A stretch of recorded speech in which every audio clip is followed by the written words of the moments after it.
사람을 다른 동식물 생물체와 구별하는 여러 가지가 있습니다. 그 가운데 첫 번째를 호모 사피엔스라고 부르는데, 호모 사피엔스라고 하는 말은 슬기 있는 존재, 지혜 있는 사람. 바로 여기에서 철학이 나오고 사상이 나오고 이념이 나온다, 이렇게 볼 수가 있습니다. 사람 외에 그 어떤 존재에게도 철학적인 것, 이념적인 것, 사상적인 것이 있다고 생각할 수가 없습니다. 인간에게만이 슬기가 있고 지혜가 있기 때문에 그렇습니다. 그것을 호모 사피엔스라 이렇게 불렀습니다. 두 번째가 호모 루덴스라고 하는 개념입니다. 호모 루덴스는 놀이하는 인간, 유희하는 인간으로 알려져 있습니다. 사람이 생각만 하고서 전혀 놀이할 줄 모른다고 하면 머리만 필요하지 다른 거 소용없지 않겠습니까? 가슴이 무슨 필요 있겠습니까? 감성적인 부분 이유가 없지 않겠습니까? 팔다리가 붙어있을 이유가 없지 않겠습니까? 그런데 사람에게는 생각과 동시에 놀이하는 것도 필요합니다. 이것이 어쩌면 게임 산업과도 연결이 될 수 있는 것이고 또 리조트 사업과도 연관이 되어 있어서 발전할 수 있는 그런 부분이지 않을까 하는 생각을 하게 됩니다. 또 사람을 가르쳐서 호모 에스테티쿠스라고 이릅니다. 호모 에스테티쿠스는 미학적인 인간입니다. 미를 추구하는 인간. 그렇기 때문에 사람들의 이 특성으로 말미암아서 예술 같은 것이 발전할 수 있지 않겠나 하는 생각을 가지게 됩니다. 그런데 믿음의 성도 여러분, 이렇게 다른 것들과 구별 지을 수 있는 특징적인 것이 많이 있기는 하지만은 이 모든 것들이 다 갖추어져 있다고 해도 이거 한 가지 없으면 필요 없는 것이 있습니다. 이 한 가지가 꼭 갖추어져야 합니다. 이게 뭔가? 호모 에스페란스입니다. 에스페란스는 희망하는 존재로서의 사람입니다. 사람 외에 그 어떤 존재도 소망이라고 희망이라고 하는 단어를 사용할 수는 없습니다. 오직 인간만이 사용할 수 있는 것이 소망입니다. 그리고 동시에 인간에게 소망이 없다고 하면 다른 그 무엇이 무슨 소용이 있겠습니까? 아무리 머리를 많이 쓴다 한들, 아무리 도구를 많이 이용하고, 아무리 게임을 즐긴다고 한들, 아무리 미학적인 요소를 가지고 예술을 발전시켰다고 한들, 인간으로서 소망이 없다고 하면 아무런 소용이 없을 겁니다. 소망, 희망. 이것만큼 히브리 민족이 갈망했던 것은 없을 겁니다. 실제적으로 믿음의 조상으로 알려져 있고 이스라엘 백성들의 조상으로 알려져 있는 아브라함의 경우를 보시기 바랍니다. 그에게 약속이 주어졌습니다. 그에게 축복이 주어졌습니다. 너는 축복의 근원이 될 것이다라고 말씀해 주셨습니다. 하나님께서 여러 가지 약속을 해 주셨습니다. 땅에 대한 것도 자녀에 대한 것도 축복을 주셨습니다. 그런데 아브라함이 받았던 축복과 약속의 대부분은 어떤 것입니까? 현실적인 것이 아니고 미래적인 것이었습니다. 만약에 아브라함이 견디는 힘이, 인내심이 없었다고 하면 이 약속, 이 축복은 아무런 상관이 없었을 것이라는 생각을 하게 됩니다. 이스라엘 백성들 민족성을 이어 내려오면서 사라질 뻔한 위기를 당한 적이 한두 번이 아니었습니다. 그들은 애굽에 가서 430년 동안을 종살이를 했습니다. 그리고 그들이 남북쪽 나누어져서 북이스라엘은 아수르에 망하게 되고 남유다는 바벨론에 패망을 하게 됩니다. 이렇게 해서 나라가 사라져버리게 됩니다. 그들은 70년 동안 포로 생활을 하게 됐습니다. 그리고 또한 혼혈인들도 생겨났으니 사마리아인들이 바로 그런 사람들이기도 했었습니다. 그런 위기를 겪으면서도 간신히 명맥을 유지하였습니다. 그런데 말라기 선지 이후 그리고 AD 70년대까지 그러니까 BC 4세기 정도에서 AD 70년 정도까지를 신구약 중간 시대라고 말하는데 그 기간 동안에 있었던 여러 가지 일들을 우리는 성경에 기록이 되어 있지 않으니까 잘 알지를 못하고 있습니다. 그런데 그 기간에 많은 사건들이 있었습니다. 톨레미 왕을 위시해서 알렉산더 왕을 위시해서 많은 사람들이 이스라엘 백성들을 애굽으로 이주를 시켰습니다. 그러더니 안티오커스 4세 때에는 이스라엘 백성들을 소아시아 지역으로 이주를 시켰습니다. 이렇게 저렇게 하면서 유대인들이 지리멸렬하게 힘이 없어져 있었던 그런 상태에서 AD 70년경에 로마의 장수 티투스에 의해서 완전히 예루살렘이 패망하게 되었던 것, 우리는 기억하게 됩니다. 그들은 세계 각지로 흩어지는 유랑민족이 되었습니다. 여기저기 흩어져 사는 유대인들이 되었습니다. 그때 그들은 디아스포라라는 말이 생겨나게 되고 해당이라는 말이 생겨나기 시작했습니다. 우리가 어디로 가서나 예루살렘을 잊어버리지 말고, 우리가 어디로 가서나 히브리 민족이라는 걸 잊어버리지 말고, 우리가 어디로 갔으나 하나님 유일신 하나님을 섬기는 민족이라는 사실을 잊어버리지 말고 살자라고 하는 뜻으로서 흩어져 사는 디아스포라, 그들을 위해서 그들은 열심히 노력하고 또 노력했습니다. 그래서 우리가 잘 아는 베드로 사도를 가르쳐서 우리는 소망의 사도라고 읽었습니다마는 베드로 전 후서를 보게 되면 거기 소망이 구구절절히 산 소망이 기록이 되어 있습니다. 베드로 사도는 믿음도 중요하지만은 그 믿음이 소망과 함께 어우러져 있어야 산 소망적인 믿음이 되어야 한다는 것을 강조하고 있는 겁니다. 그리고 로마에 편지를 보내고 있는 바울 사도도 로마의 믿음을 지극히 강조를 하면서 그 속에 소망이 있어야 할 것을 말씀하고 있는 거예요. 이방인들 가운데 살고 있는 유대인들에게 있어서 가장 중요한 것은 바로 소망의 문제였다, 이렇게 짚어볼 수가 있는 겁니다. 그리고 저자를 확실하게 알 수 없는 오늘 우리가 읽은 히브리서 기자도 그 내용을 오늘 이 본문의 말씀 속에서 쭉 하고 있습니다. 하나님께서 약속을 해주셨다. 하나님께서 그 약속에 대해서 보증을 해주셨다. 그런데 하나님보다 더 크신 분이 없기 때문에 하나님은 자기 자신의 이름을 가지고서 맹세를 하셨다라고 하는 내용을 쭉 주시고 계시면서 19절의 말씀을 보면은 소망은 영혼의 낫과 같은 것이다 라고 하는 말씀을 하고 있습니다. 영혼의 낫이라고 하는 것 여러분들 알지 않습니까? 그런데 이 탓과 비슷하게 영혼에게 중요한 개념적인 것들이 있습니다. 덫이라는 것이 있고 돛이라는 것이 있습니다. 제각기 한자씩 되어 있는 것이고 비슷하기는 하지만 전혀 다른 개념을 가지고 있습니다. 제가 이 시간에 덫과 탓과 돛에 대해서 말씀을 드리려고 하면 여러분들 가운데서 어떤 사람이 언어적인 유희를 한다라고 말씀하실는지 모르겠습니다. 그럴지라도 이것은 중요하기 때문에 제가 짚어드리고 싶습니다. 믿음의 성도 여러분, 소망이 있으려고 하면 영혼의 덫에 걸리면 안 됩니다. 덫이라고 하는 말은 트랩입니다. 이것은 올무라고도 말할 수가 있는 것이고, 그것은 사람을 빠뜨려서 꼼짝하지 못하게 하는 함정도 해당될 수가 있는 것이고요. 그리고 날아가는 새를 잡기 위해서 그물을 쳐놓았는데 새 눈에는 보이지 않아서 걸려들었던 그 그물이 있는데 그물도 하나의 덫이라고 볼 수가 있습니다. 올무든지 함정이든지 덫이든지 그물이든지 간에 거기에 걸려들게 되면 소망이 없습니다. 빠져나올 수가 없기 때문에 그렇습니다. 우리 인류의 시조가 되는 아담과 하와가 덫에 걸렸습니다. 악한 마귀 사탄이가 준 유혹의 덫에 걸려가지고 그만 시험에 빠져버리지 않습니까? 덫은 어떤 것이 있다고 말씀하십니까? 첫째는 불순종의 덫이 있다는 사실을 기억해야 합니다. 여호수아 23장과 24장의 말씀을 보게 되면 여호수아는 유언을 남기고 있습니다. 이스라엘의 모든 장로들과 수령들과 관리들과 재판관들을 다 불러 모았습니다. 그리고 그들 앞에서 이렇게 말합니다. 하나님께서 여러분들을 위해서 싸워주셨습니다. 일당 100 하게 하셨고 일당 1000 하게 해주셨습니다. 일당 1000이라고 하는 기록이 여호수아 23장 10절에 기록되어 있습니다. 한 사람이 1000명을 당할 수 있도록 하나님께서 그렇게 싸워주셨다고 하는 것입니다. 그리하여서 이 땅을 제비 뽑아서 분뇨하여 지파별로 나누어 주었지 않았느냐 하는 것입니다. 그러므로 너희들은 가서 이 땅 사람들과 통혼하지 말고 사귀지를 말라.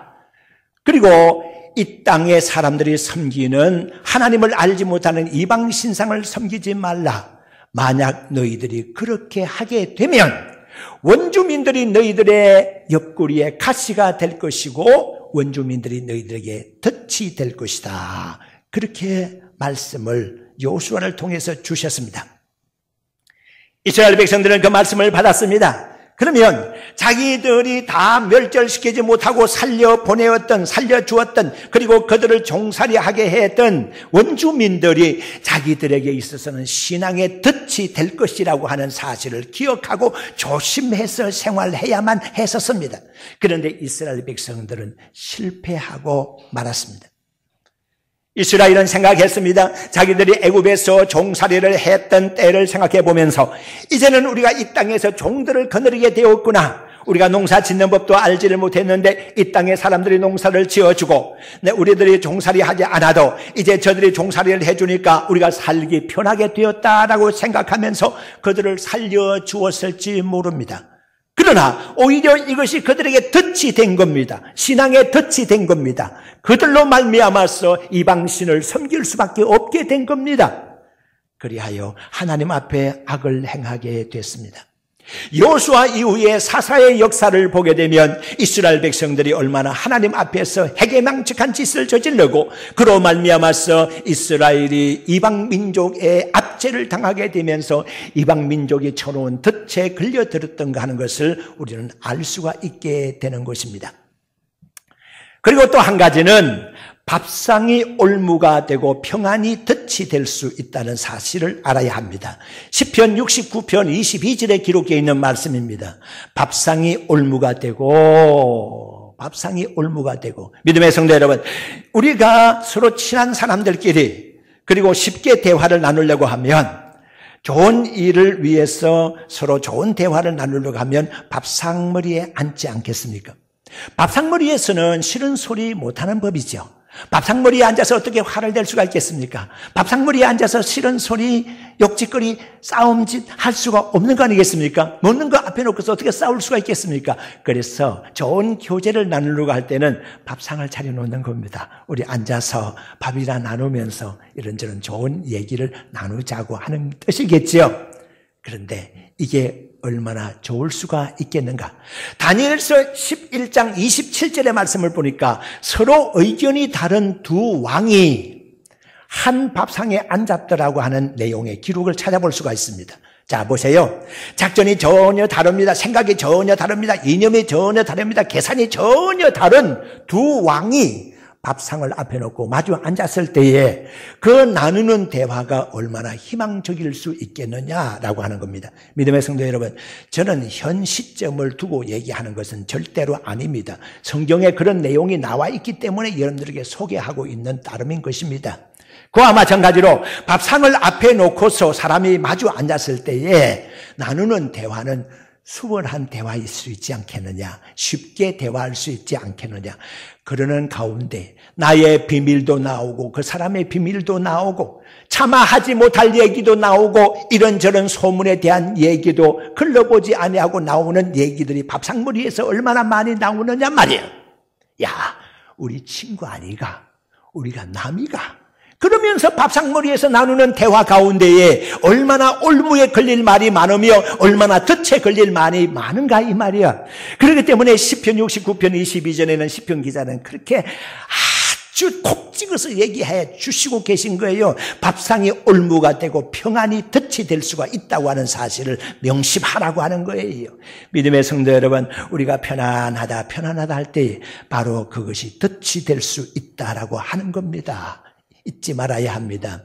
영적인 덫에 빠지게 되면 빠져나오기가 심히 어렵다는 사실을 명심하면서 말입니다. 두 번째는 닻을 내려라, 소망의 닻을 내려라 그랬습니다. 오늘 이 본문의 말씀에 19절의 말씀 보니까 소망은 닻과 같아서 그랬습니다. 그리고 튼튼하고 견고해서 휘장 안으로 들어가느니라 그렇게 기록이 되어 있거든요.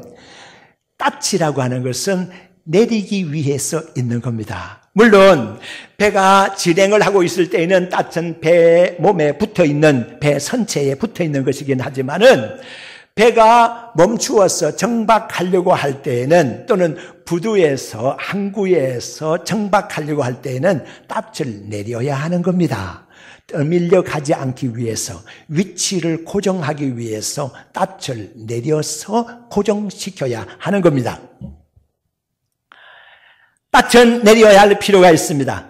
사도행전 27장의 말씀을 보게 되면 바울 사도를 싣고서 로마로 향하여 가게 되는데 지중해 한가운데 왔을 때 큰 풍랑이 일어났습니다. 그 풍랑이 유라굴로 풍랑이라고 했습니다.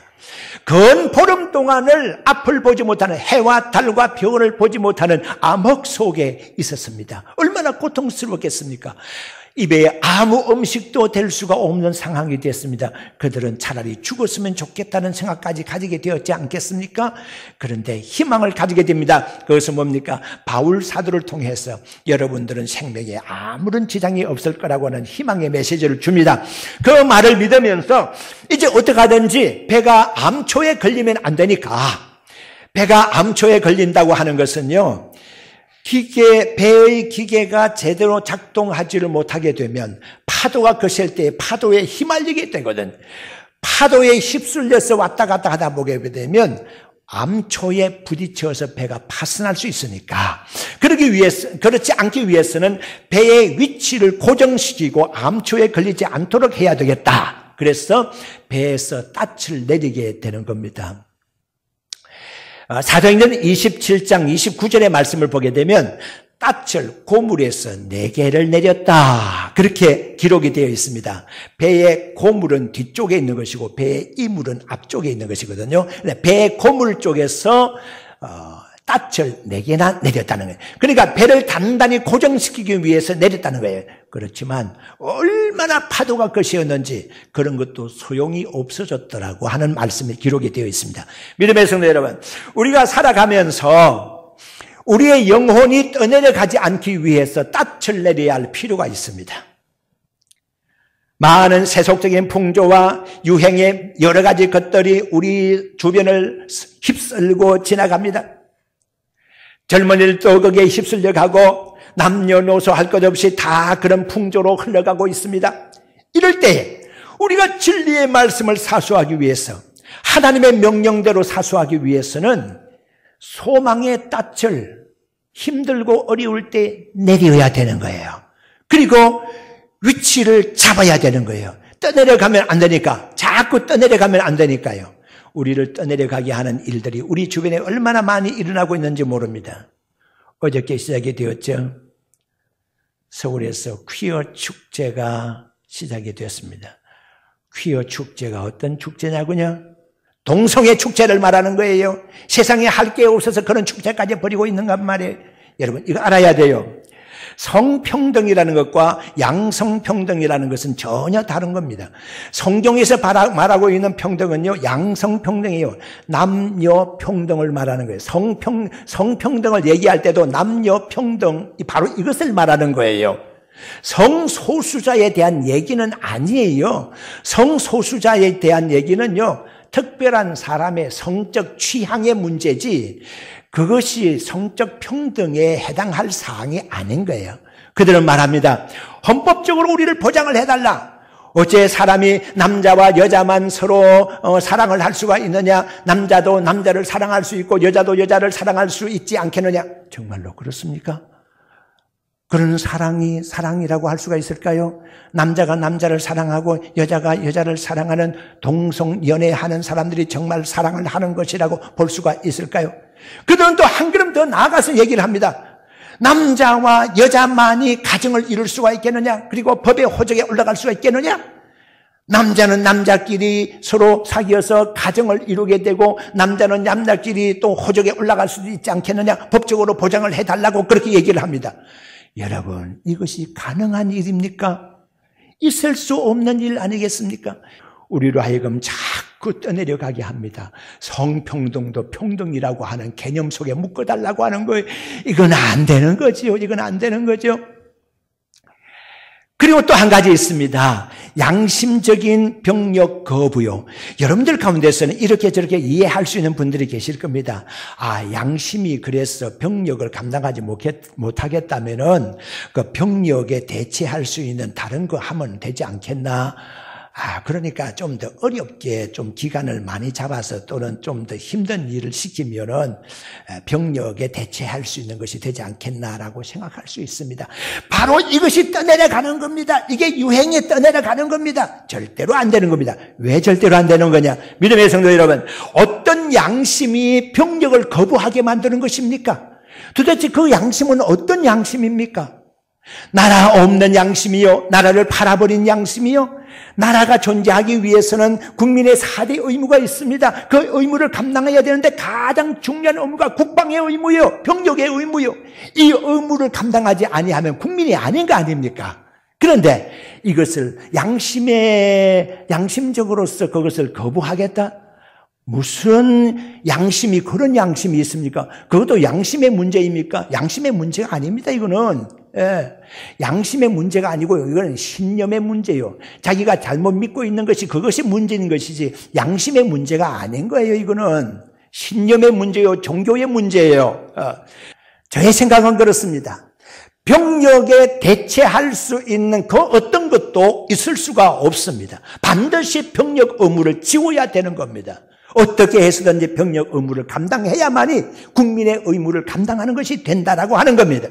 그렇지 아니하고 우리가 빗장을 하나하나 풀어버리게 되면 결국 세상적인 풍조가 다 들어오게 되고, 교회도 마찬가지입니다. 이렇게 빗장 하나하나를 풀어주게 되면요, 세속적인 물길이 쑥쑥 들어오게 마련인 겁니다. 허용될 수 없는 것, 허용해서는 안 되는 것은 허용하지 말아야 되는 거예요.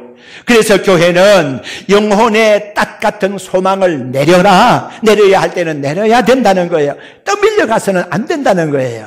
그리고 세 번째 중요한 것은 돛을 올려라. 돛이라는 것은 뭐예요? 바람을 안고 앞으로 가기 위해서 만드는 어떤 천이나 어떤 도구를 말하지 않습니까? 저는 성령 강림에 대해서 기록하고 있는 사도행전 2장 2절의 말씀을 보면서, 야, 성령께서 임하는데 급하고 강한 바람 같은 것이 임했다고 그랬어요. 급하고 강한 바람, 이 바람을 타면 어떻게 합니까? 앞으로 잘 갈 수가 있습니다. 급하고 강한 바람을 타기 위해서 우리는 영혼의 돛을 올려야 되는 겁니다. 바람을 받아야 되지 않겠습니까? 바람을 받아야 가죠. 아무리 세상에 바람이 많이 불어와도 돛을 올려서 바람을 받지 아니하면 내 배는 가지 않습니다. 돛을 올려야 됩니다. 영혼의 돛을 올려야 합니다. 성령을 받기 위해서 나는 기도해야 되고 주님께로 나가야 하는 것입니다. 이제 성령께서 우리에게 오십니다. 내 영혼의 돛을 올려서 성령을 받게 되면 이 강한 바람을 타고 우리는 올라갈 수 있게 되는 겁니다. 앞으로 향하여 갈 수 있게 되는 겁니다. 믿음의 성도 여러분, 성령 강림의 사건은 하나님의 상륙작전이라고 볼 수가 있습니다. 메가더 장군이 실시했던 인천 상륙작전과 같은 겁니다. 이 땅이 완전히 붉게 물들어갈 때에 중간 지점에서 허리를 끊으면서 성공을 했던 인천 상륙작전처럼 이 땅의 모든 악의 세력들이 뿌리를 깊게 내렸을 때에 하나님의 상륙작전은 오순절 다락방에 일어났습니다. 급하고 강한 바람 같은 역사가 일어나게 되면서 하나님의 성령의 상륙작전이 성공적으로 시작이 되는 것, 그리하여 오늘 우리에게까지 이르게 되었습니다. 믿음의 성도 여러분, 영혼을 힘들게 어렵게 만드는 덫이 있습니다. 영혼의 덫에는 걸리지 마시기를 바랍니다.